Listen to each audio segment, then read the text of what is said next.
Welcome to Echoes of Fear, where stories from the depths of Reddit come to life.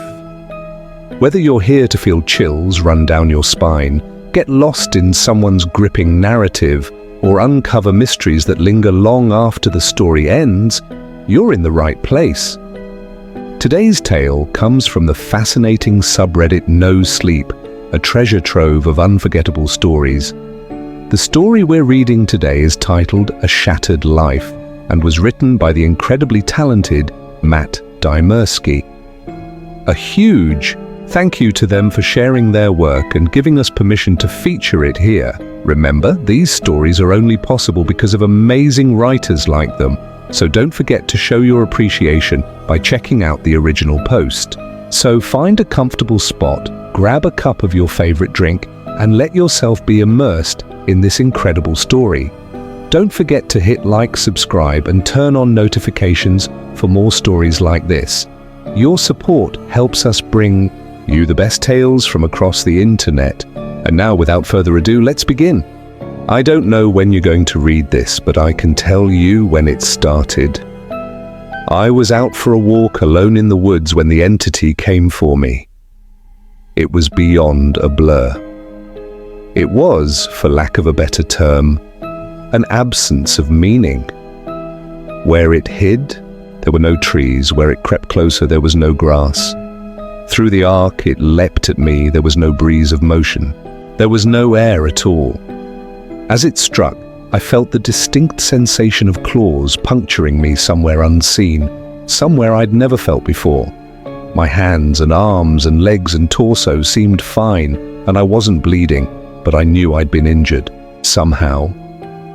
As I fearfully ran back home, I could tell that I was less.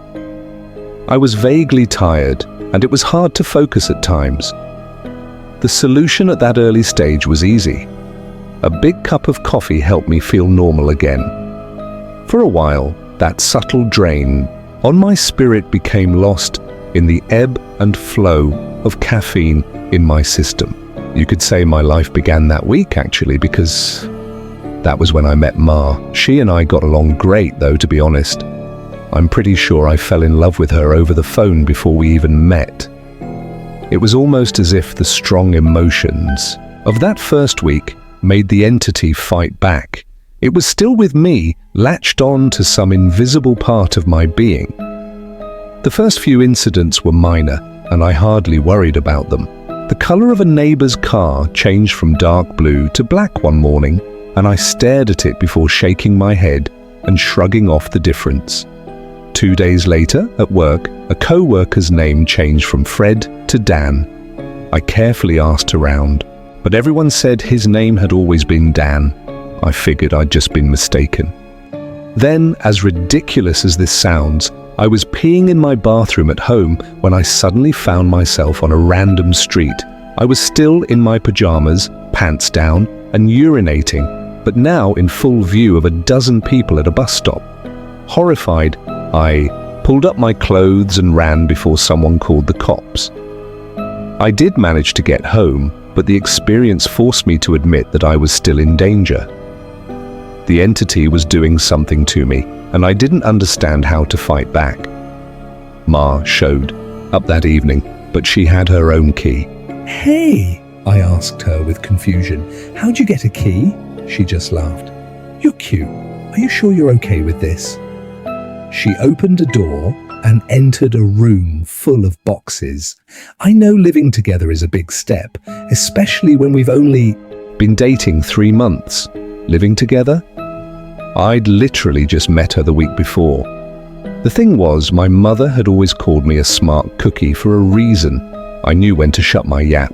Instead of causing a scene, I told her everything was fine, and then I went straight to my room and began investigating.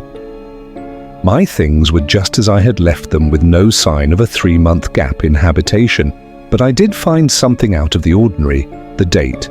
I shivered angrily as I processed the truth. The entity had eaten 3 months of my life. What the hell was I facing? What kind of creature could consume pieces of one's soul like that? I'd missed the most exciting part of a new relationship. and I would never understand any shared stories or in-jokes from that period. Something absurdly precious had been taken from me, and I was furious. That fury helped suppress the entity. I never imbibed alcohol. I drank coffee religiously. I checked the date every time I woke up. For 3 years, I managed to live each day while observing nothing more than minor alterations. A social fact here and there, someone's job, how many kids they had, that sort of thing. The layout of nearby streets, the time my favorite television show aired, that kind of thing. Always those changes reminded me the creature still had its claws sunk into my spirit. Not once in 3 years did I ever let myself zone out. One day, I grew careless. I let myself get really into the season finale of my favorite show. It was gripping, a fantastic story. Right at the height of the action, a young boy came up to my lounger and shook my arm. Surprised, I asked, "Who are you? How did you get in?" "Here," he laughed and smiled brightly. "Silly daddy." My heart sank in my chest. I knew immediately what had happened. After a few masked questions, I discovered that he was 2 years old and that he was my son. The agony and heartache filling my chest was nearly unbearable. Not only had I missed the birth of my son, I would never see or know the first years of his life. Ma and I had obviously gotten married and started a family in the time I'd lost, and I had no idea what joys or pains those years contained. It was snowing outside. Holding my sudden son in my lap, I sat and watched the flakes fall outside. What kind of life was this going to be if slips in concentration could cost me years? I had to get help. The church had no idea what to do. The priests didn't believe me and told me I had a health issue rather than some sort of possession. The doctors didn't have any clue. Nothing showed up on all their scans and tests, but they happily took my money in return for nothing. By the time I ran out of options, I'd decided to tell Ma. There was no way to know what this all looked like. From her side, what was I like when I wasn't there? Did I still take our son to school? Did I still do my job? Clearly I did, because she seemed to be none the wiser, but I still had a horrible feeling that something must have been missing in her life when I wasn't actually home, inside my own head. But the night I set up a nice dinner in preparation, she arrived not by unlocking the front door, but by knocking on it. I answered and found that she was in a nice dress. She was happily surprised by the settings on the table. "A fancy dinner for a second date? I knew you were sweet on me." Thank the Lord I knew when to keep my mouth shut. If I'd gone on about being married and having a son, she might have run for the hills. Instead, I took her coat and sat down for our second date. Through carefully crafted questions, I managed to deduce the truth. This really was our second date. She saw relief and happiness in me, but interpreted that as dating jitters. I was just excited to realize that the entity wasn't necessarily eating whole portions of my life. The symptoms, as I was beginning to understand them, were more like the consequences of a shattered soul. The creature had wounded me, broken me into pieces. Perhaps I was to live my life out of order, but at least I would actually get to live it. And so it went for a few years, from my perspective. While minor changes in politics or geography would happen daily, major shifts in my mental location only happened every couple of months. When I found myself in a new place and time in my life, I just shut up and listened, making sure to get the lay of the land before doing anything to avoid making mistakes. On the farthest flung leap yet, I met my 6-year-old grandson and I asked him what he wanted to be when he grew up. He said, "Writer?" I told him that was a fine idea. Then I was back in month 2 of my relationship with Ma, and I had the best night with her on the riverfront. When I say the best, I mean the best. Knowing how special she would become to me, I asked her to move in. I got to live through what I'd missed the first go-around, and I came to understand that I was never mentally absent. I would always be there, eventually. When we were moving her boxes in, she stopped for a moment and said she marveled at my great love, as if I'd known her for a lifetime and never once doubted she was the one. That was the first time I'd truly laughed freely and wholeheartedly since the entity had wounded me. She was right about my love for her, but for exactly the reason she'd considered a silly, romantic analogy. I had known her my whole life, and I'd come to terms with my situation and found peace with it. It wasn't so bad to have sneak peeks at all the best parts ahead, but of course, I wouldn't be writing this if it hadn't gotten worse. The entity was still with me. It had not wounded me and departed like I'd wanted to believe. The closest I can describe my growing understanding was that the creature was burrowing deeper into my psyche, fracturing it into smaller pieces. Instead of months between major shifts, I began having only weeks. Once I noticed that trend, I feared my ultimate fate would be to jump between times in my life, heartbeat by heartbeat, forever confused, forever lost. Only an instant in each time meant I would never be able to speak with anyone else, never be able to hold a conversation, never express or receive love. As the true depth of that fear came upon me, I sat in an older version of me and watched the snow falling outside. That was the one constant in my life. The weather didn't care who I was or what pains I had to face. Nature was always there. The falling snow was always like a little hook that kept me in a place. The pure emotional peace it brought was like a panacea on my mental wounds, and I'd never yet shifted while watching the pattern of falling white and thinking of the times I'd gone sledding or built a snow fort as a child. A teenager touched my arm. "Grandpa?" "Eh?" He'd startled me out of my thoughts, so I was less careful than usual. "Who are you?" He half grinned, as if not sure whether I was joking. Handing me a stack of papers, he said, "It's my first attempt at a novel. Would you read it and tell me what you think?" "Ah, of course. Pursuing that dream of being a writer, I see." He burned bright red. "Trying to, anyway." "All right. Run off, I'll read this right now." The words were blurry, and, annoyed, I looked. For glasses I probably had for reading. Being old was terrible, and I wanted to leap back into a younger year, but not before I read his book. I found my glasses in a sweater pocket and began leafing through. Ma puttered in and out of the living room. Still beautiful, but I had to focus. I didn't know how much time I would have there. It seemed that we had relatives over. Was it Christmas?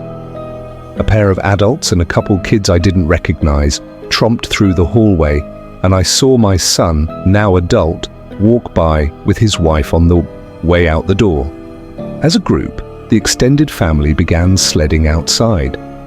Finally, I finished reading the story, and I called out for my grandson.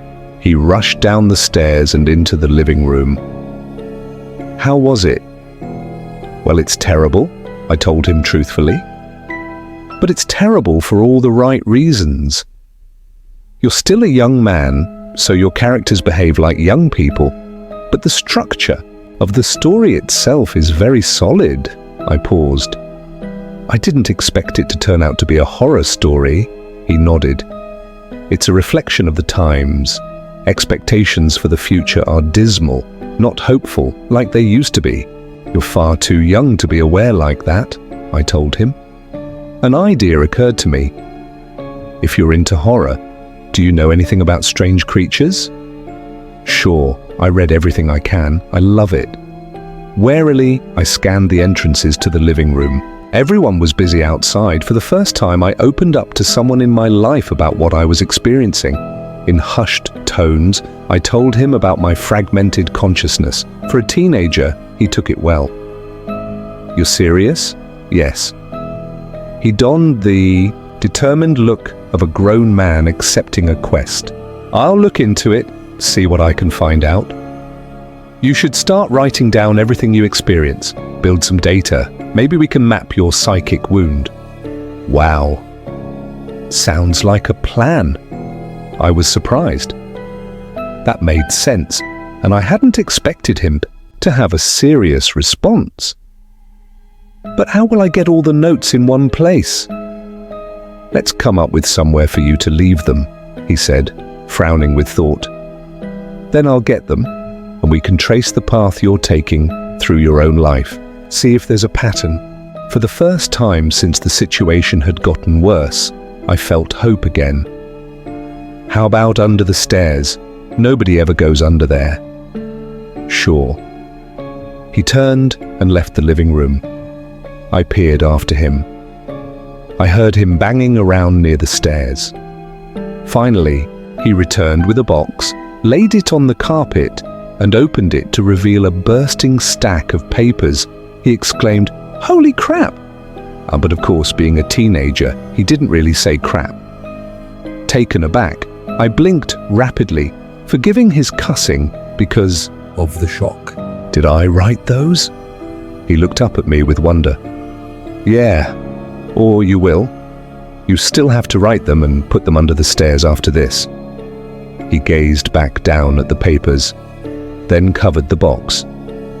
"So you probably shouldn't see what they say. That could get weird." That much I understood. "Right."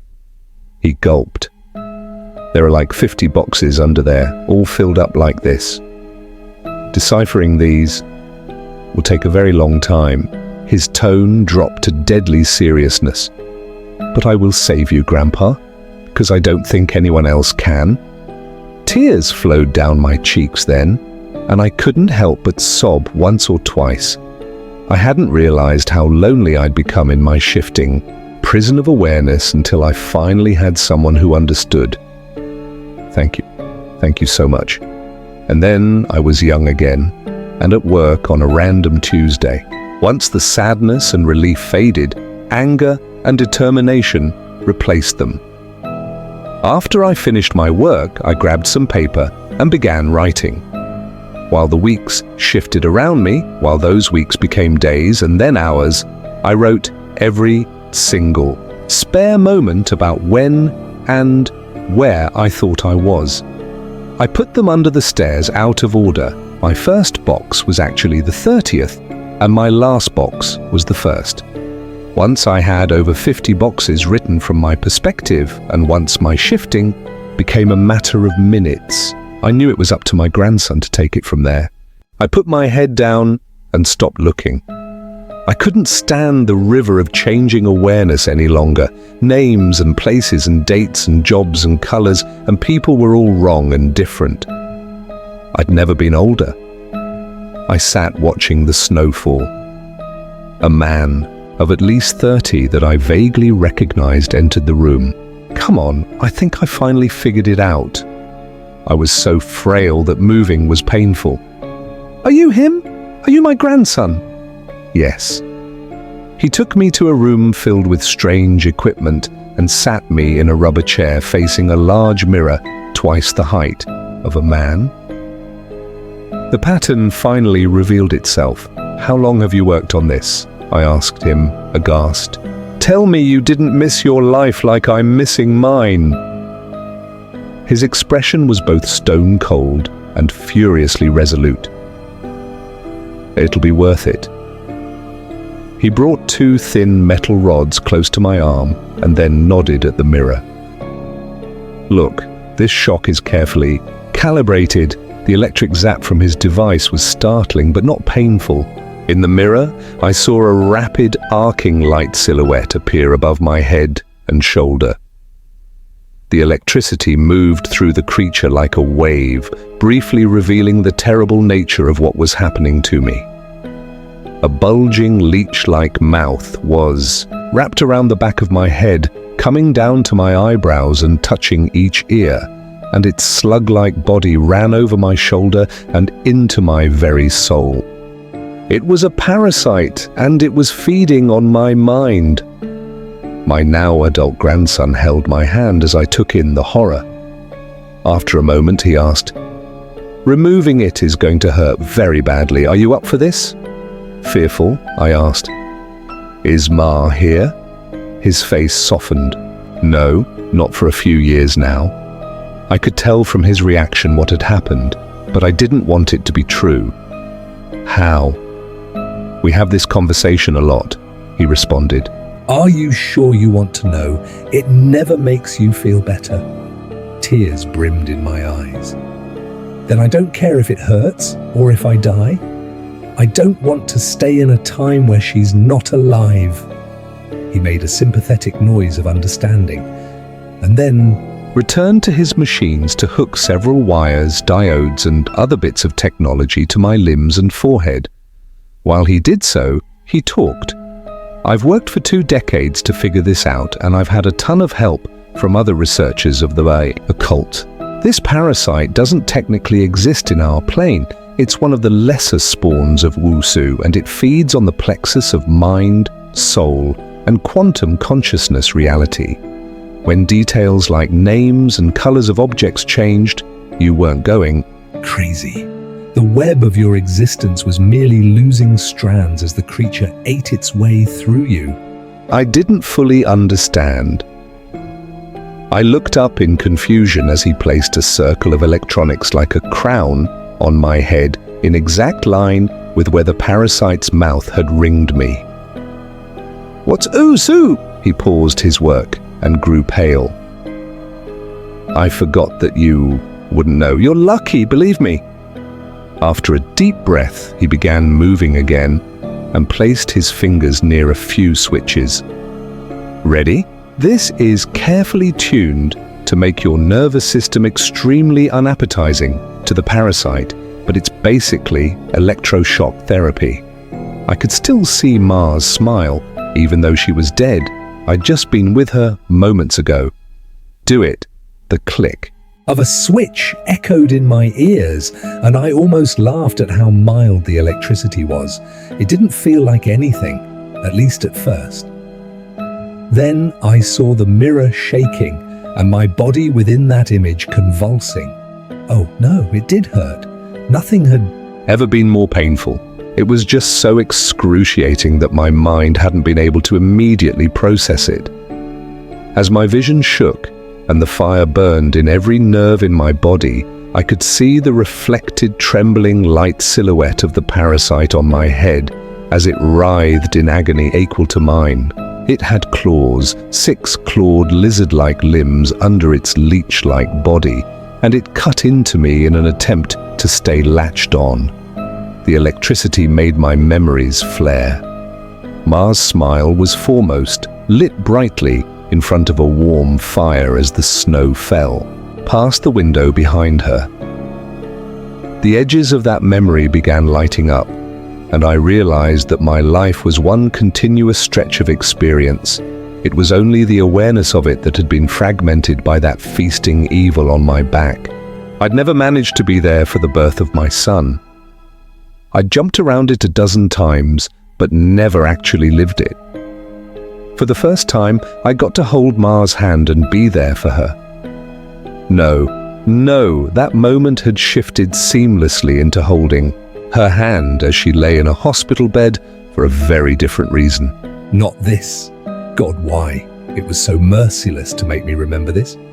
I broke down in tears as nurses rushed into the room. I didn't want to know. I didn't want to experience it. I'd seen all the good parts, but I hadn't wanted the worst part, the inevitable end that all would one day face. It wasn't worth it. It was tainted. All that joy was given back 10,000-fold as pain. The fire in my body and in my brain surged to sheer white torture, and I screamed. My scream faded into a surprised shout as the machines and electricity and chair faded away. Snow was no longer falling around my life. I was out in the woods on a bright summer day. Oh God. I turned to see the creature approaching me. It was the same absence of meaning, the same blank on reality. It crept forward just like before, but this time it hissed and turned away. I stood, astounded at being young again and freed from the parasite. My grandson had actually done it. He'd made me an unappetizing meal, so the predator of mind and soul had moved on in search of a different snack. I returned home in a daze, and while I was sitting there processing all that had happened, the phone rang. I looked at it in awe and sadness. I knew who it was. It was Marjorie, calling for the first time for some trivial reason she'd admit 30 years later was made up just to talk to me. But all I could see was her lying in that hospital bed dying. It was going to end in unspeakable pain and loneliness. I would become an old man, left to sit by myself in an empty house, his soulmate gone long before him.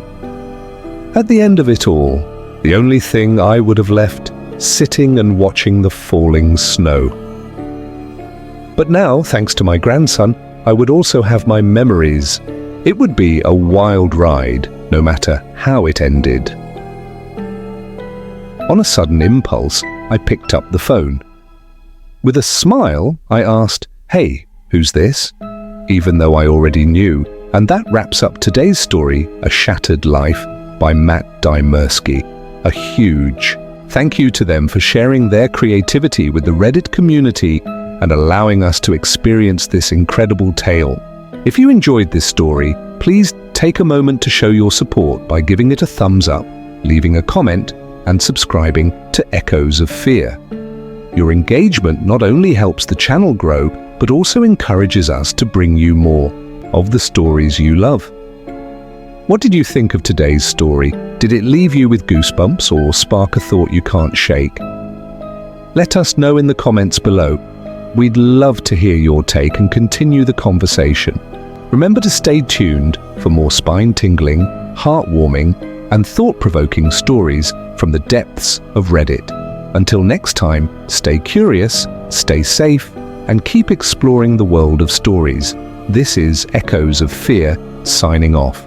See you soon.